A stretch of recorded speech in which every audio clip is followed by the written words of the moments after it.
Hi everybody, it is Thorn coming at you this time not from my own driveway but from a Starbucks parking lot. It has become my custom to allow myself a trip through a driveway on a weekend morning, fully masked of course, and then to enjoy my beverage in the car on a busy street because it is not in my house, and this is the closest I can get to a coffee shop experience post March of 2020. So sometimes I even bring a book. Like, it's kind of ridiculous. You ever just get like so sick of your home? And I love my home, okay? My husband and I are doing much better during this quarantine pandemic period than most people, and I'm very grateful for that. But just the same, being in your house day in, day out, when you're working there too, sometimes you just need to drive to a parking lot and sit there for a period of time. It's fine. It's fine, everybody. Anyway, I hope you all are well.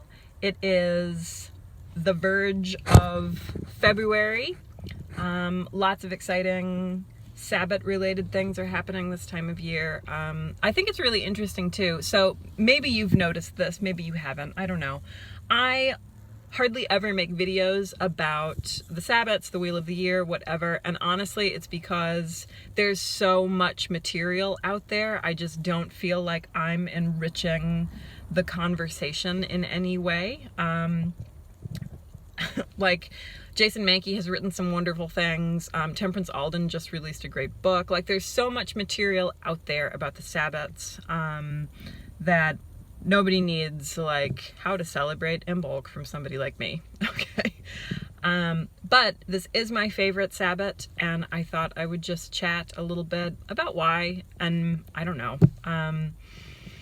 I do think it's interesting offhand, since these are always very like stream of consciousness videos. You probably noticed that at this point too.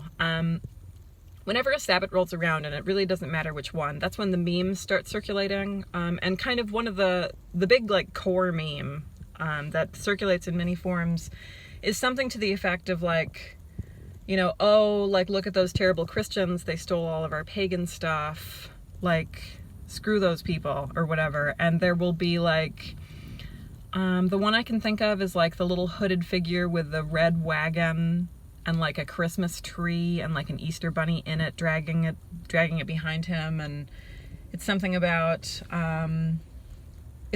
Christians stealing pagan things for their own holidays. And I'm already seeing this on Instagram, right? And one of the ways that this manifests, aside from memes, is people get like weirdly upset about what people call the Sabbats.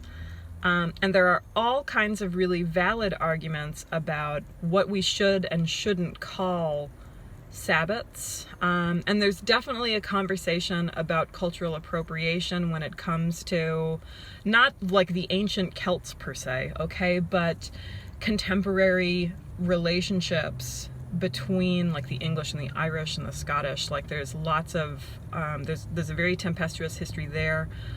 So I think that there are issues of cultural sensitivity that need to be addressed there that maybe don't feel as relevant to American practitioners, particularly Americans who don't have backgrounds, like those particular ancestral backgrounds. That's really not my place to comment on. But I do think that the assertion that, for example, we shouldn't use the name Candlemas or something because it's Christian and Christians are bad, like, I don't think that that's necessarily fair. Not because we all necessarily need to be thrilled about Christians, okay? But just because it's not just the name of things, right? It's also the traditions. And if you look at how contemporary witches celebrate Candlemas, Imbolc, Feast of Torches, February, like what, like there's a half dozen names that people use for this holiday.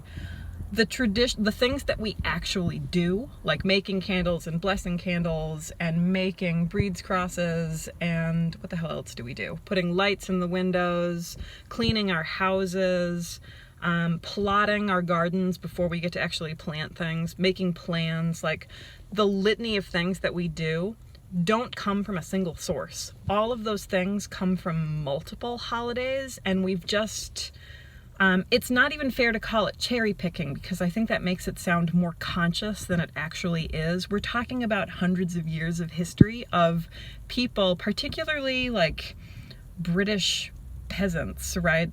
Kind of building a conglomerate of things from different locales, right? It's not this insidious thing like, yes, let's take this thing from this other region and make it ours because screw those people. Like, if you look at the history, it's like that's not usually what's going on, okay? And if you are curious about folks who've looked at this history in depth, I'd really recommend Stations of the Sun by Ronald Hutton.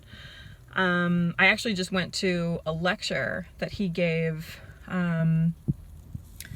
which was really good. The Catalyst Club. I was like, what is the name of this thing? A catalyst, the thing that triggers the enzyme, blah, blah, blah. The Catalyst Club had him as a guest. So we had a Zoom meeting where he talked about holidays, and that's probably why I'm thinking of this. Of course it is. Anyway, we're not necessarily fixing a problem by saying, don't call it Candlemas, right?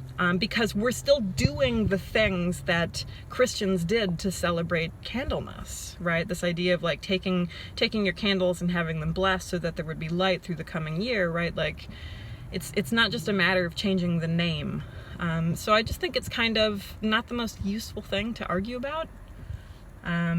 Anyway, all that to say, whatever you're celebrating, I always advise digging out the history if you can. And as information has become more accessible, it's, you don't have to be a scholar, right, to dig up some of this stuff. There are a lot of really popular books with Llewellyn. I'm thinking particularly of Witch's Wheel of the Year by Jason Mankey. Jason is a really approachable, accessible writer, and it doesn't matter if you're Wiccan, right? Like, I know sometimes we're just like, oh, it's a Wiccan thing, I don't want to read about it. But like, sometimes you have to read stuff written by people who aren't your co-religionists, guys, in order to learn things. Like, it doesn't mean you're Wiccan, it's okay. He's got a wonderful series of blogs where he talks a little bit about these histories in really accessible ways, so I'd recommend that book. But whatever it is that you're practicing, it's worth digging into why you do it and where that comes from. And maybe that means to raise questions about appropriation or, tense relationships between conflicting religious traditions, etc. But like, holidays, whatever those holidays are, they become cornerstone, I think, to a practice like day in and day out, kind of whatever your tradition is. Which is not to say you have to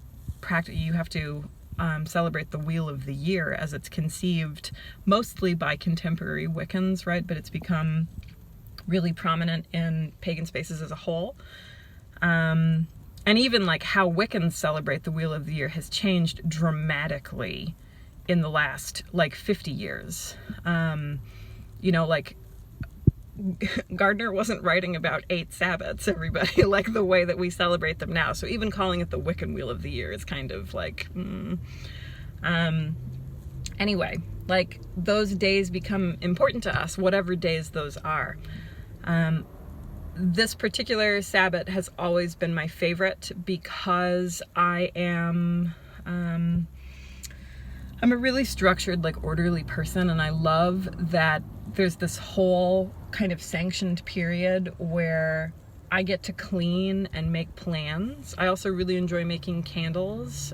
This is the time of the year when it doesn't feel like such a pipe dream to think about the summer. You're still in the winter, right? Like, spring isn't here. Nothing is blooming, okay? And we're not planting anything at this point where I live, but we are ordering seeds, and we are clearing out brush and kind of the bits left from last year's garden, and I really enjoy that. I like getting to kind of air out the house, so that's what I'll be doing this weekend once I finish my coffee here in this parking lot and leave. Oh, look, it's GameStop. We could all buy shares and be rich. That's how that works. Anyway, I hope you all are well. and I will see you next time. Oh, also, I finally have my book cover. I'm so excited. I will share it at some point this week over on my Instagram page and wherever else. Of course, it'll be on Patreon probably today, so patrons will see it first. If you're interested in Patreon, there's a link below. It's $1, right? And I'm really pumped. I'm really pumped about this cover. So, for real this time, I hope you all are well, and I will see you next time.